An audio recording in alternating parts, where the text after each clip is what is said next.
మన ప్రభువైనటువంటి యేసుక్రీస్తు నామమున మీకు వందనాలు. ప్రభు పేరట మీకు దేవుని యొక్క దీవెనలు ఉండునుగాక. ఈ యొక్క ఆత్మీయ మార్గాలు కార్యక్రమాన్ని వీక్షిస్తున్న మీ అందరికీ కూడా పరలోకమందున్న ప్రభువు మిమ్మల్ని ఆశీర్వదించి బలపరచునుగాక. పరలోకమందున్న దేవునికి స్తోత్రము మహిమయు కలుగునుగాక. కాబట్టి ప్రియమైన దేవుని బిడ్డలారా, ఈ యొక్క దిననిత్య ఆ యొక్క వాక్య ధ్యాన నిమిత్తమై మనము జ్ఞాపం చేసుకున్నట్లయితే ఈ యొక్క ఆత్మీయ మార్గాల్లో మనము ఈరోజు ప్రధాన అంశం ఏమిటంటే ఆ యొక్క దేవుని యందు నమ్మకత్వం కలిగి ఉండుట. దేవుని యందు ఏ విధంగా నమ్మకము కలిగి ఉంటున్నాం, దేవుని యందు ఏ విధంగా నమ్మకముగా నిలిచి ఉంటున్నాం. కాబట్టి దేవుని యొక్క నమ్మకత్వాన్ని పోగొట్టుకుంటే దేవుని యందు మనం ఫలించగలమా? దేవుని యందు మన ఆత్మీయ మార్గాల్లో సక్రమంగా క్రమంగా నడిపించుకోగలమా? కాబట్టి ప్రియమైన దేవుని పిల్లలారా, ఈరోజు దేవుడు మనకు ఈ యొక్క అంశము నిమిత్తమై పరిశుద్ధ గ్రంథము నుంచి దేవుని వాక్యాన్ని మనము ధ్యానించినట్లయితే ఆ యొక్క తిమోతి రాసినటువంటి 2వ పత్రిక 2వ అధ్యాయము 13వ వచనాన్ని మనము ధ్యానించుకుందాం. దేవుని యొక్క పరిశుద్ధ గ్రంథాన్ని మీరు చూసినట్లయితే ఆ వాక్య ప్రకారము మనము దేవునికి నమ్మకస్తులమై ఉండాలని దేవునికి హెచ్చరిక ఉన్నది. కాబట్టి మనము ఈ యొక్క వాక్యాన్ని ధ్యానించుకుందాం. మనము నమ్మదగని వారమైనను ఆయన నమ్మదగిన వాడుగా ఉండును. ఆయన తన స్వభావమునకు విరోధముగా ఏదియూ చేయలేదు. చూశారా ప్రియులరా, దేవుడు తన యొక్క స్వభావానికి కానీ తన యొక్క గుణాతిశయములకు కానీ తన యొక్క ఆలోచనలకు కానీ విరోధముగా ఏదియూ చేయలేదు. దేవుని యొక్క చిత్తానుసారముగా దేవునికి మనము నమ్మదగిన వారిగా ఉండాలి, నమ్మకమైన వారిగా ఉండాలి. మన ఆత్మీయ జీవితంలో ఈ నమ్మకత్వాన్ని దేవుని దగ్గర మనం పోగొట్టుకుంటే, దేవుని యందు మనం నిలకడగా లేకపోతే ఈ యొక్క దేవుని యందు ఆశీర్వాదములు మనకు ఉండడానికి వీలు లేదు. అందుకనే ప్రియమైన దేవుని ప్రియులారా, ఈ యొక్క ఆత్మీయ మార్గములో ఆత్మీయమైనటువంటి ఆధ్యాత్మికమైనటువంటి జీవితంలో మనం ఏ విధంగా జీవిస్తున్నాం, అందుకనే దేవుడు ఖచ్చితంగా మనల్ని ఆశీర్వదించడానికే ఈ యొక్క ప్రత్యేకమైనటువంటి అంశాన్ని మనకి ఏర్పాటు చేసి ఉన్నాడు. కాబట్టి ఈరోజు మన యొక్క ఆ యొక్క ధ్యాన నిమిత్తమై ఈ వాక్యాన్ని కొరకు మనము తలలు వంచినట్లయితే ప్రార్థించుకుందాం. పరిశుద్ధుడా, పరలోకమందున్న ఆసీనుడైన మా పరమ తండ్రి, మీ పరిశుద్ధ పాదములకు స్తోత్రములయ్యా. వాక్యమినుచున్న నీ బిడ్డలను ఆత్మచేత నింపి సహాయం చేసి నాయన మీ నోటి బూరగా మమ్మల్ని వాడుకోమని ప్రార్థిస్తున్నాం తండ్రి, ఆమేన్. ప్రియమైనటువంటి దేవుని ప్రియులారా, ఈ వాక్యానుసారంగా మనం చూసినట్లయితే పరిశుద్ధ గ్రంథములో తిమోతి రాసినటువంటి ఈ యొక్క వాక్యాన్ని లేఖనాన్ని మనం పరిశీలించినట్లయితే దేవుడు నమ్మదగిన వాడు, నమ్మదగినటువంటి దేవుడు. ఎందుకంటే మనము నమ్మకస్తులమై ఉండకుండా నమ్మదగని వారమైనప్పటికీ దేవుడు మనల్ని ఆశీర్వదిస్తున్నాడు, దేవుడు మనల్ని దీవిస్తున్నాడు. దేవుడు అనేక సార్లు మనల్ని ఆయన కృపలో కాచి కాపాడారు. కాబట్టి ఈ యొక్క సమయంలో ప్రియమైన దేవుని బిడ్డ, దేవుని యందు నీవు నిజంగా నమ్మకత్వమును పొందుకోవాలనుకుంటున్నావా? నమ్మకత్వమైనటువంటి ఆశీర్వాదములు పొందుకోవాలనుకుంటున్నావా? దేవుడు నిన్ను దీవెనకరంగా మార్చాలనుకుంటున్నాడు. కాబట్టి ఈరోజు ఈ యొక్క వాక్యమును ధ్యానించుటకు నిజంగా నీవు సిద్ధంగా ఉన్నట్లయితే ఈ వాక్యం వినుచున్న నీకును నీ కుటుంబానికి దేవుడు దీవెనలు దీవించునుగాక. కాబట్టి ఇక్కడ చూడండి, ఒక ఉదాహరణతో ఈ వాక్యాన్ని మనం ప్రారంభించుకుందాం. అయితే ప్రియమైన దేవుని బిడ్డలారా, ఒక నమ్మకమైన యజమానుడు, ఒక నమ్మకమైన దాసుని గురించి పరిశుద్ధ గ్రంథంలో మనం వినే ఉంటాం. అయితే ఈ యొక్క ఉదాహరణలో ఒక నమ్మకమైన యజమానుడు ఏమంటే తన యొక్క దూర ప్రదేశానికి వెళ్ళడానికి నిర్ణయించుకున్నాడు. తన ఇంటిలో ఉన్నటువంటి తన సేవకులలో ఒకరిని ఏర్పరచుకొని, తన యొక్క సేవకులలో ఒక దాసుడిని ఏర్పరచుకొని ఆ దాసునికి ఆ యొక్క గృహము యొక్క బాధ్యతలన్నీ ఇచ్చి ఆ యొక్క గృహములో ఉన్న సమస్తమును అనుభవించమని, నేను దేశాంతరం పోయి వచ్చేంత వరకు కూడా నీవు ఈ గృహానికి నాకును నమ్మకస్తుడు అయి ఉండమని దేవుడు ఆ యొక్క బిడ్డకు అవకాశం ఇచ్చాడు. అయితే ఆ యజమానుడు వెళుతూ ఒక ఆజ్ఞ ఇచ్చిపోయాడు. ఏంటి ఆజ్ఞ అంటే, చూడు దాసుడా, చూడు నా యొక్క ప్రియమైనటువంటి దాసుడా, నేను చెప్పినట్లుగా మీరు చేయి. ఈ విధంగా చూడండి, ఈ గృహములో ఈ యొక్క సమస్తము నువ్వు అనుభవించుము, ఏ వేటినైనా ముట్టుము, ఏ వేటినైనా నువ్వు అనుభవించుము. కాబట్టి వీటన్నిటిని అనుభవించు, కానీ ఇదిగో ఈ యొక్క చిన్న పెట్టి ఉందే, ఆ యొక్క పెట్టిని మాత్రము నీవు ముట్టవద్దని చెప్పాడు. కానీ దాసుడు నిజంగా అలాగే యజమానునికి నమ్మకంగా చెప్పి ఉన్నాడు. కొంతకాలం అయిన తర్వాత ఈ యొక్క దాసునిలో అనేకమైనటువంటి ఆ యొక్క సందేహం కలుగుతుంది. ఎందుకు నా యజమానుడు నిజంగా ఇంట్లో ఈ యొక్క గృహంలో అన్నిటిని అనుభవించమన్నాడే, కానీ ఈ యొక్క పెట్టి విషయంలో మాత్రము నన్ను ముట్టవద్దన్నాడు చెప్పాడే అని చెప్పి ఆయన సందేహపడుతూ ఒకరోజు ఆ సందేహమును తీర్చుకోవడానికి నిజంగా ఆ యొక్క దాసుడు ఏం చేశాడో తెలుసా? ఆ యొక్క పెట్టెను ముట్టి ఆ పెట్టెను పగలగొట్టి ఆ యొక్క పెట్టెలో ఉన్నది ఏంటో పరీక్షించడానికి చూసినప్పుడు అందులో ఏమీ లేదు ప్రియులారా. ఆ యొక్క ఉన్నటువంటి ఖాళీ పేపర్లన్నీ, ఖాళీ ఆ యొక్క కాగితములతో ఉన్నటువంటి చుట్టలు చూసారా, దేనికి పనికిరానటువంటి వాటిని చూసి అయ్యో ఇందు నిమిత్తమై నా యజమానుడు ఎందుకు చెప్పాడు, ఇందు నిమిత్తమై నన్ను నిజంగా ఎందుకు దాన్ని ముట్టవద్దని చెప్పాడని చెప్పి మళ్ళీ యథావిధిగా అది ఎలాగుందో అలాగే ప్యాక్ చేసి అలాగే పెట్టాడు. కొంతకాలమైన తర్వాత ఆ యొక్క యజమానుడు వచ్చి ఆ యొక్క దాసుని పిలిచి అన్ని జాగ్రత్తగా చూసుకున్నావా లేదని విచారించినప్పుడు ఆయన ఆ యొక్క హృదయంలో కలవరపడుతూ తత్తరిపోతూ ఆయన నిజంగా ఆ యొక్క యజమానునికి సమాధానం చెప్పలేకపోయాడు. కానీ అలాంటి సమయంలో యజమానుడు పిలిచి నీవు ఆ పెట్టిని ముట్టావు కదా అని అడిగినప్పుడు అవును యజమానుడా నేను ముట్టాను, నీలో నమ్మకత్వాన్ని నేను పోగొట్టుకున్నాను, కానీ అందులో ఏమీ లేదే. చూశారా ప్రియులరా, ఈ విధంగా దేవుని యందు నమ్మకత్వాన్ని మనం పోగొట్టుకుంటే, దేవుని యందు నిజంగా దీవెనను మనం పోగొట్టుకుంటే, దేవుని యందు నిజంగా నిలకడను మనం పోగొట్టుకుంటే మన ఆత్మీయ మార్గములో మన ఆత్మీయ జీవితంలో మనము నడవలేం. అందుకనే మొదటిగా దేవుని యందు సహవాసం కలిగి ఉండాలంటే నీవు నమ్మకత్వం కలిగి ఉండాలి. దేవుని యందు సహవాసం కలిగి ఉండాలంటే నమ్మకత్వం కలిగి ఉండాలి. కీర్తనల గ్రంథము 101వ అధ్యాయము 6వ వచనములో మనం చూసినట్లయితే నా యొద్ద నివసించున్నట్లు దేశములో నమ్మకస్తులైన వారిని నేను కనిపెట్టుచున్నాను. దావీదు గ్రంథంలో చెప్పిన విధంగా దేవుడు నమ్మకస్తులైన వారి కొరకు కనిపెట్టుచున్నాడు. మరి అలాంటి యొక్క గొప్ప దేవునికి నీవు నమ్మకంగా ఉంటున్నావా? నమ్మకస్తులు ఉంటున్నావా? అమ్మా నీవు నీ జీవితంలో నమ్మకస్తురాలుగా దేవుని నమ్మకత్వాన్ని పొందుకుంటున్నావా? అలాగే ప్రియమైన దేవుని బిడ్డలారా, ప్రకటన గ్రంథంలో మనం చూసినట్లయితే 17వ అధ్యాయము 14వ వచనములో కూడా ఆ దేవునితో ఉన్నటువంటి వారు ఎలాంటి వారంటే నమ్మకస్తులుగా మనం చూస్తున్నాం. చూడండి ఆ వాక్యాన్ని మనము ధ్యానించుకుందాం. తనతో కూడా ఉండిన వారు పిలువబడిన వారై ఏర్పరచబడిన వారై నమ్మకమైన వారై ఉన్నందున ఆయన ఆ రాజుల్ని జయించగలిగాడు. కాబట్టి ఆ రాజుల్ని జయించాను. కాబట్టి దేవునికి ప్రభు అయినటువంటి దేవునికి అపవాదికి యుద్ధం జరుగుతున్న సమయంలో దేవుని జతలో ఉన్నటువంటి దేవదూతల వంటి నమ్మకస్తులైనటువంటి దేవుని బిడ్డలు, వారు ప్రార్థనా వీరులు, వారు విశ్వాసం కలిగినటువంటి వారు, వారు నమ్మకమైనటువంటి వారు, దేవునితో ఆ యొక్క దేవుని క్రమంలో నడిచినటువంటి వారు, యాజకత్వంలో దేవునికి అనుకూలంగా ఉన్నటువంటి వారు, అటువంటి నమ్మకస్తులైన వారిని దేవుడు కనుగొంటున్నాడు. కాబట్టి ఇలాంటి దేవుని బిడ్డల యొక్క సహవాసము నీ యొక్క దేవుని నమ్మకత్వం వల్ల కలుగుతుంది ప్రియమైన దేవుని బిడ్డ. అలాగే రెండవ విషయాన్ని మనం చూసినట్లయితే నమ్మకత్వం వల్ల దేవుని కాపుదల నీకును నీ కుటుంబానికి నీ పిల్లలకు ఉంటుంది ప్రియుడా.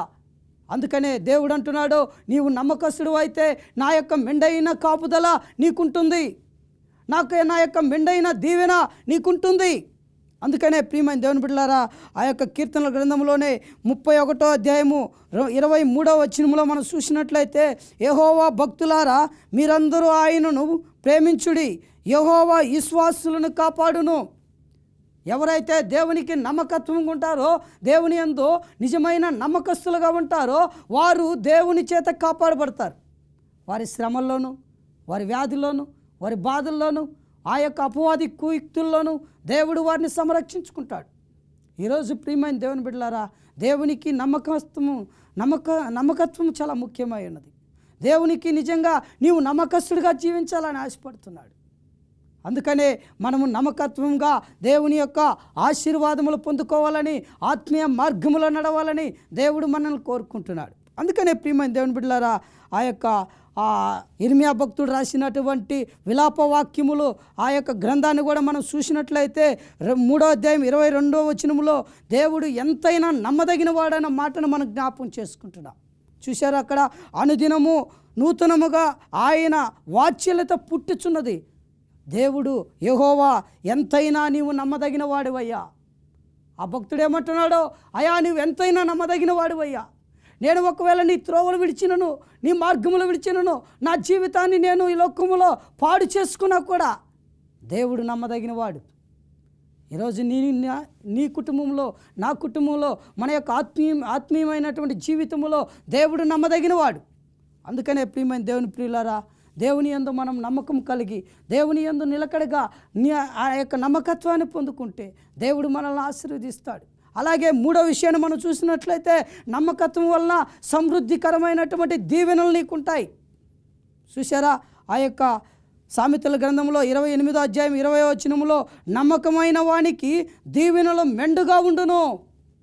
చూసారా ప్రియులారా, దేవుని యందు ఎవరైతే నమ్మకస్తులై ఉంటారో, దేవుని యందు ఎవరైతే దేవునికి మంచిగా ఉంటారో, దేవుని యొక్క అడుగుజాడల్లో, దేవుని యొక్క వాక్యానుసారంగా ఆయన యొక్క ఆత్మీయ జీవితంలో ప్రార్థనాపూర్వకంగా నడుస్తారో, అలాంటి వారికి మెండైన దీవెనలు, అలాంటి వారికి మెండైన ఆశీర్వాదములు, వారికి ఏ కొదువ ఉండదో, వారికి ఏ కొరతలు ఉండవో, ఎప్పుడు కూడా వారు దేవుని యందు అల్ప విశ్వాసం ఉండదో. వారి సంతోష మార్గాన్ని దేవుడు కనుగొంటాడు. వారు నిజంగా నమ్మకస్తులై ఉన్నారు, దేవుని యందు భయభక్తులు కలిగి జీవిస్తున్నారు. అందుకే దేవుడు వారి పట్ల మెండైన దీవెనలు ఉంచి ఉన్నాడు. ప్రియమైనటువంటి క్రీస్తునందు ప్రియులారా, దేవుని యందు నీవు మెండైన దీవెనలు పొందుకోవాలనుకుంటున్నావా? మెండైనటువంటి ఆశీర్వాదములు పొందుకోవాలనుకుంటున్నావా? అయితే దేవుడు నిన్ను ఖచ్చితంగా ఆశీర్వదించబోతున్నాడు. కాబట్టి ఆ యొక్క దేవునికి నీవు నిజంగా ఆశీర్వాదకరంగా ఉంటే దేవుడు నీ మీద మెండైన దీవెనలు కుమ్మరించబోతున్నాడు. అందుకే దానియేలు గ్రంథంలో కూడా మనం చూసినట్లయితే 6వ అధ్యాయం 4వ వచనంలో, దానియేలు నమ్మకస్తుడై ఉండిన ఎడల ఆ యొక్క బబులోను రాజ్యములో, అన్యుల దేశములో, ఆ రాజుల ఎదుట దేవుడు ఆయన్ను ఆధ్యాత్మికంగా ఆయన దినదినము వృద్ధి చేస్తూ, ఆయన యందు భయభక్తులు కలగజేస్తూ ఆయన కాపాడుతున్నాడు. కాబట్టి ప్రియమైన దేవుని బిడ్డలారా, ఆ వాక్యాన్ని మనము చదువుకుందాం. దానియేలు నమ్మకస్తుడై ఏ నేరమైనను ఏ తప్పైనను చేయువాడు కాదు కనుక దానియేలులో తప్పైనదు లోపమైనదు కనుగొనలేకపోయిరి వారు. చూసావా దేవుని బిడ్డ లక్షణాలు, దేవుని యొక్క కుమార్తెల లక్షణాలు, దేవుని పిల్లల యొక్క లక్షణాలు. ఈ లోకం మనల్ని వెతికినప్పుడు, ఈ లోకం మనల్ని నిజంగా తప్పు పట్టాలనుకున్నప్పుడు, ఈ లోకం మనల్ని నిజంగా ఏదైనా ఒక దోషం కనిపెట్టాలనుకున్నప్పుడు ఏది కూడా వారికి చిక్కకూడదు. కావున ప్రభువునందు ప్రియులారా, దేవుని యందు నమ్మకత్వము చాలా అవసరమైనదని దేవుని లేఖనముల ద్వారా మనం చూస్తున్నాం. అలాగే దానియేలు జీవితములో ఏ విధంగా అయితే దేవునికి నమ్మకస్తుడై ఉన్నాడో, దేవుని యందు భయభక్తులు కలిగి దేవుని యందు నిజంగా ప్రార్థనాపరుడై ఏ విధంగా అయితే అతని క్రియల ద్వారా ఆ యొక్క అన్యుల దేశములో ఆయన ప్రకాశించుచున్నట్లుగా మనం చూస్తున్నాం. ప్రియమైన దేవుని బిడ్డలారా, ఆ యొక్క నలుగురి యవనస్తుల్ని అక్కడికి తీసుకువెళ్ళినప్పుడు బానిసలుగా, వారిలో ఆ యొక్క నలుగురు యవనస్తుల్లో విశేషముగా ఈ దానియేలు జీవితాన్ని మనకి మాదిరిగా దేవుడు చూపిస్తున్నాడు. కాబట్టి ఈ యొక్క బబులోను రాజ్యములో, అన్యుల దేశములో, ఆ నెబుకద్నెజరు కాలములో, ఆ యొక్క అన్యుల దేశములో ఆ యొక్క దానియేలు నిజమైనటువంటి దేవుని బిడ్డగా నమ్మకత్వం కలిగి చూస్తున్నాడు. అందుకనే ఆ వచనములో మనం జ్ఞాపకం చేసుకుంటున్నాం, దానియేలు నమ్మకస్తుడై. చూశారా ప్రియులారా, దానియేలుకి ఇచ్చినటువంటి ఆ యొక్క నమ్మకత్వమును దేవునికి నిజంగా నమ్మకస్తుడైన బిడ్డగా మనం చూస్తున్నాం. అందుకనే ఏ నేరమైనను ఏ తప్పైనను చేయవాడు కాదు గనుక ఆ యొక్క దానియేలును తప్పైనను లోపమైనను కనుగొనలేకపోయిరి వారు. చూశారా ప్రియులారా, దేవుని బిడ్డకు, దేవుని యొక్క పిల్లలకు ఉండవలసిన లక్షణాన్ని దానియేలు ద్వారా, ఆయన వ్యక్తిగత జీవితముల ద్వారా మనం నేర్చుకుంటున్నాం. ఈరోజు మన యొక్క ఆధ్యాత్మిక జీవితంలో, మన యొక్క ఆత్మీయ మార్గాలలో మనం ఏ విధంగా లోకం మనల్ని వెతికినప్పుడు, లోకం మనల్ని చూసినప్పుడు, లోకం మన యొక్క ఆత్మీయ జీవితాన్ని వారు పరిశోధించినప్పుడు ఏ లోపమైనను ఏ దోషమైనను వారు కనుగొనకూడదు. కారణం ఏంటంటే, నీవు నేను దేవుని చేత నమ్మకస్తులమైన బిడ్డలుగా జీవించాలనే, ఈ లోకంలో దేవునికి నమ్మకత్వం కలిగి జీవించాలనే దేవుని ఉద్దేశమై ఉన్నది. అందుకనే ప్రియమైన దేవుని బిడ్డ, ఆ యొక్క అన్యుల దేశములో, ఆ యొక్క దానియేలుకు వచ్చిన శ్రమల్లో, దానియేలుకు వచ్చినటువంటి అనేకమైన కష్టాల్లో దేవుడు ఆ దానియేలును రక్షించుకున్నాడు. ఆ సింహపు బోనులోంచి ఆయన నిజంగా ఆయన కాపాడాడు. ఆ సింహపు నోరుని మూసి నిజంగా దేవుడు ఆయన కావలించి కాపుదల చేశాడు. చూసారా, దేవుని యందు నమ్మకత్వమైన బిడ్డలకి ఎటువంటి మెండైనటువంటి కాపుదల ఉంటుందో, ఎటువంటి మెండైనటువంటి ఆశీర్వాదం ఉంటుందో. అందుకనే ఈ యొక్క సమృద్ధి కలిగినటువంటి దీవెనలు పొందుకోవాలనుకుంటే, సమృద్ధి కలిగినటువంటి ఆలోచనలు పొందుకోవాలనుకుంటే, దేవుడు నీ ద్వారా నిజంగా ఈ యొక్క నమ్మకత్వంగా ఉండడానికి ఇష్టపడుతున్నావా? కావున ప్రియులారా, ఈ విధంగా దేవుని యందు మనం నమ్మకస్తులమై ఉండాలి. అందుకనే ఇక్కడ 4వ విషయాన్ని మనం చూసినట్లయితే, నమ్మకత్వం వలన శ్రమలను జయించగలవు. దేవుని బిడ్డలకు వచ్చినటువంటి అనేక ఆపదల నుంచి, సమస్యల నుంచి, అనేకమైన తొందరల నుంచి దేవుడు మన యొక్క శ్రమల్లో మనకు నిజంగా తోడుగా ఉండాలంటే దేవునికి నీవు నమ్మకస్తుడుగా ఉంటున్నావా? దేవునికి నీవు నమ్మకస్తురాలుగా ఉంటున్నావా? నమ్మకత్వం చాలా ముఖ్యమైనది. కాబట్టి దేవుని యందు మనం నమ్మకత్వాన్ని పోగొట్టుకుంటే, దేవుని యందు మనం నమ్మకత్వాన్ని విడిచిపెడితే దేవుడు మనకు తోడుగా ఉంటాడు అనుకుంటున్నావేమో. అవును ప్రియులారా, ఈ యొక్క కడవరి దినాల్లో ఈ భక్తిహీనత లోకములో దేవునికి చాలా నమ్మకస్తులుగా ఉండాలి. దేవునికి చాలా నమ్మకత్వం కలిగి జీవించాలి. అందుకనే ప్రియమైన దేవుని బిడ్డలారా, ప్రకటన గ్రంథము 2వ అధ్యాయము 10వ వచనములో మనం చూసినట్లయితే, శ్రమల కలుగును, మరణం వరకు నమ్మకముగా ఉండుము. ఎప్పటి వరకు నమ్మకంగా ఉండాలి? అయ్యో ఇదిగో నా జీవితకాలము నేను నమ్మకంగా ఉండాలంటే మనకు భయం వేస్తుంది. కానీ ఇక్కడ దేవుడు అంటున్నాడు, నీ ఊపిరినంత వరకు, నీవు మరణం అనుభవించినంత వరకు, కానీ నీవు దేవునికి నమ్మకస్తుడు అయి ఉండాలి. దేవునికి నమ్మకత్వంగా ఉండాలి ప్రియమైన దేవుని బిడ్డ. అందుకనే దేవుడు అంటున్నాడు, నీవు నమ్మకస్తుడుగా జీవించాలి. నీ విశ్వాసములో, నీ కలుగు శ్రమలో, నీ ఆత్మీయ జీవితంలో నీకు అనేకమైన అపనిందలు, అవమానములు కలిగినప్పుడు దేవునికి నిజంగా నమ్మకస్తుడుగా ఉండాలి. అందుకనే ప్రియమైన దేవుని ప్రియులారా, ఈ యొక్క సమయంలో మనం జ్ఞాపకం చేసుకోవాలి. నా మట్టుకు నేను ఏ విధంగా దేవునికి నమ్మకస్తుడిగా ఉంటున్నాను, నా మట్టుకు నేను ఏ విధంగా దేవునిలో నిజంగా ఈ యొక్క శ్రమలను జయించగలుగుతున్నాను. కాబట్టి దేవుడు నిన్ను ఆశీర్వదించాలంటే, దేవుడు నిన్ను బలపరచాలంటే దేవుని యొక్క నమ్మకత్వాన్ని పోగొట్టుకోకూడదు. దేవుడు మన పట్ల ఆ యొక్క అనేకమైనటువంటి నమ్మకత్వం కలిగి ఆయన నమ్మదగిన వాడిగా మన ప్రతి అవసరతలను తీరుస్తున్నాడు. ప్రతి ఆపదల నుంచి మనల్ని కాపాడుతున్నాడు. ప్రతి ఒక్క శోధన నుంచి మనల్ని జయించడానికి శక్తినిస్తున్నాడు.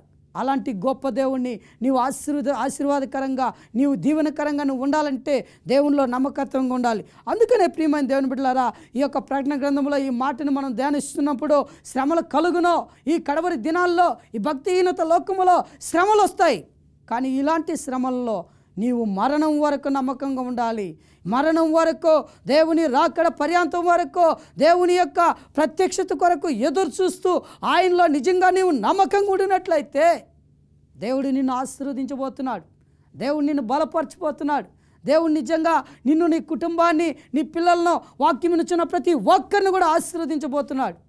అందుకనే ప్రియులారా, ఈరోజు నిజంగా ఈ యొక్క నమ్మకత్వాన్ని మనము పొందుకోవడానికి, దేవుడు ఈ వాక్యాన్ని ధ్యానించడానికి మనకిచ్చిన ఈ యొక్క అనుకూలమైన సమయాన్ని చూసి దేవుని యందు భయభక్తులు కలిగి, దేవుని యందు నమ్మకం కలిగి జీవించాలి.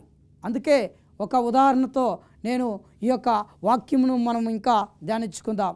చూశారు ప్రియులారా, ఒక నమ్మకస్తురాలైన కుమార్తె నిజంగా తన తండ్రి అయినటువంటి తన యొక్క కుమార్తెను తీసుకొని ఆ విహారయాత్రకు వెళ్ళాడు. ఆ విహారయాత్రకి దేవుడు సృజించినటువంటి ఈ ప్రకృతిని, సర్వసృష్టిని ఆ యొక్క కుమార్తెను చూపించడానికి ఒక సముద్రమైన తీర మార్గానికి తీసుకెళ్ళాడు. అక్కడికి తీసుకెళ్ళిన తర్వాత అక్కడ ఒక సముద్రంలో ఒక మంచి బోటును, ఒక పెద్ద పడవను ఎక్కించి అక్కడికి తీసుకెళ్ళాడు. అక్కడికి తీసుకెళ్ళి ఆ పడవలో 2 భాగాలు ఉంటున్నాయి. ఒకటి కింద భాగము, ఒకటి రెండవది పై భాగము. ఆ పై భాగము ఎక్కితే ఆ యొక్క సముద్ర పై భాగం అంతా కూడా కనిపిస్తుంది, సముద్ర ఉపరితలం అంతా కనిపిస్తుంది. అలాంటి స్థలానికి తీసుకెళ్ళిపోతున్నాడు. అయితే ఆ యొక్క తండ్రి ఏమని ఆ కుమార్తెకి చెప్పాడంటే, చూసావమ్మా, దేవుడు సృజించిన ఈ యొక్క ఆకాశము, సముద్రము, జలచర రాశులు ఏ విధంగా సౌందర్యంగా ఉంటున్నాయో, ఏ విధంగా ఉంటున్నాయో అని చెప్పినప్పుడు, ఆ యొక్క ఇదిగో నీవు ఇక్కడే ఉండి ఆ యొక్క దేవుని యందు నమ్మకంగా ఉంచినట్లయితే నేను వచ్చి మళ్ళీ నిన్ను తీసుకెళ్తాను అని చెప్పినప్పుడు ఆ కుమార్తె నిజంగా ఆ తండ్రి చెప్పిన మాటల ప్రకారము, ఆ తండ్రి చెప్పినటువంటి ఆ యొక్క మాట ప్రకారము నమ్మకస్తురాలై అక్కడే కూర్చొని ఉంది. అయితే ఒకసారి ఆ యొక్క ప్రమాదంలోనే ఆ యొక్క దినమున ఆ పడవ ఆ యొక్క అడుగు భాగము నుంచి తగులుబడుచూ వస్తున్నది. అయితే ఆ అడుగు భాగము తగులుబడుతూ వస్తే అనేక మంది సందర్శకులు భయభ్రాంతులై పరిగెడుతున్నారు. కానీ ఒక ఆయన ఈ పాపను చూసి, ఏమ్మా నీకు బుద్ధి లేదా? పడవ అంత మాత్రం తగులు పడిపోతుంటే నీకంత మాత్రం జ్ఞానం లేదా? దక్కించుకో అని చెప్పి ఆమెను వేడుకుంటున్నాడు. ఆమె ఒకే మాట చెప్పింది, చూడు నాయనా, నా తండ్రి వచ్చి నన్ను తీసుకెళ్తానని నాకు నమ్మకంగా చెప్పాడు. కాబట్టి ఏదేమైనప్పటికీ, ఎలాంటి శ్రమ వచ్చినప్పటికీ నా తండ్రి వస్తాడు, నన్ను తీసుకెళ్తాడు. చూశారా ప్రియులారా, ఆ యొక్క చిన్న కుమార్తెకు ఉన్నటువంటి నమ్మకత్వం. ఈరోజు యేసు ప్రభువారు ఈ యొక్క లోకానికి వచ్చి మన కొరకు పాపములను, ఆ యొక్క శాపములను భరించి సిలువ పైన తన ప్రాణమును పెట్టి మనల్ని తన యొక్క పరిశుద్ధ రక్తంతో కొన్నాడు. అలాంటి యొక్క గొప్ప దేవుణ్ణి నువ్వు ఆశీర్వాదకరంగా మనం చూసినట్లయితే ఆయన నిన్ను ఆశీర్వదిస్తాడు. అయితే ఈ యొక్క యేసు ప్రభువుల వారు రెండవ రాకట్లో రాబోతున్నాడు. అలాంటి అప్పుడు దేవుడు మనము నమ్మకస్తులుగా ఉండాలి. అందుకనే ప్రియమైన దేవుని ప్రియులారా, దేవుడు మనల్ని నిజంగా ఆశీర్వాదకరంగా ఉండాలని, నిజంగా ఆ యొక్క శ్రమల్లో కూడా నిన్ను రక్షించుకోవాలని, దేవుడు నీకు తోడుగా ఉండాలని ఆశపడుతున్నాడు. అయితే ఆ కుమార్తె ఆ యొక్క మంటల్లో నుండి దేవుడు నిజంగా ఆ యొక్క తండ్రి వచ్చి తన బిడ్డను తాను రక్షించుకొని బయటికి తీసుకొచ్చిన తర్వాత అప్పుడు చెప్తున్నాడు, బలా నమ్మకమైనటువంటి నా ప్రియ కుమార్తె, దేవుడు నిన్ను నిజంగా కాపాడాడు. ఇలాంటి శ్రమలో కూడా నువ్వు ఉంచినటువంటి ఆ నమ్మకత్వం చాలా గొప్పది. కాబట్టి అటువంటి అపాయం నుంచి, ఆ యొక్క సమస్యల నుంచి దేవుడు నిన్ను కాపాడాడు. అందుకనే ప్రియమైన దేవుని బిడ్డలారా, ఈరోజు మనము ఏ విధంగా దేవునికి నమ్మకస్తులమై ఉన్నాం, దేవుని యందు నమ్మకత్వం కలిగి జీవిస్తున్నాం.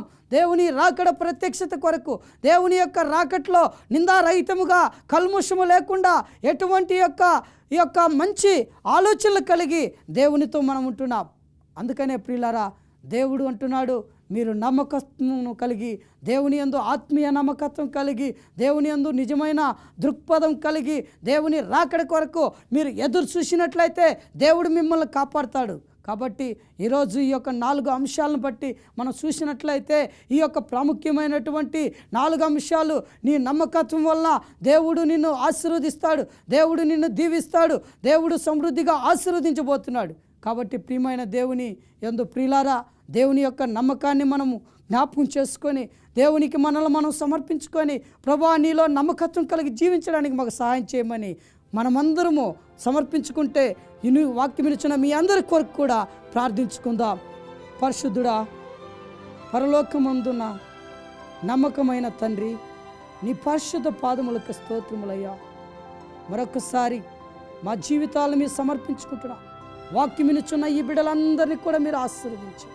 వారి కుటుంబాలని, బిడ్డలందరినీ మీరు ఆశీర్వదించమని, ఇదిగో మీరు అక్కడ పర్యాంతం వరకు నమ్మకస్తులమై ఉండునట్లు మీ ప్రత్యక్షత కొరకు ఎదురు చూసే బిడ్డలుగా ఆశీర్వదించమని ప్రభువు పేరట వేడుకుంటున్నాం తండ్రి. ఆమేన్, ఆమేన్.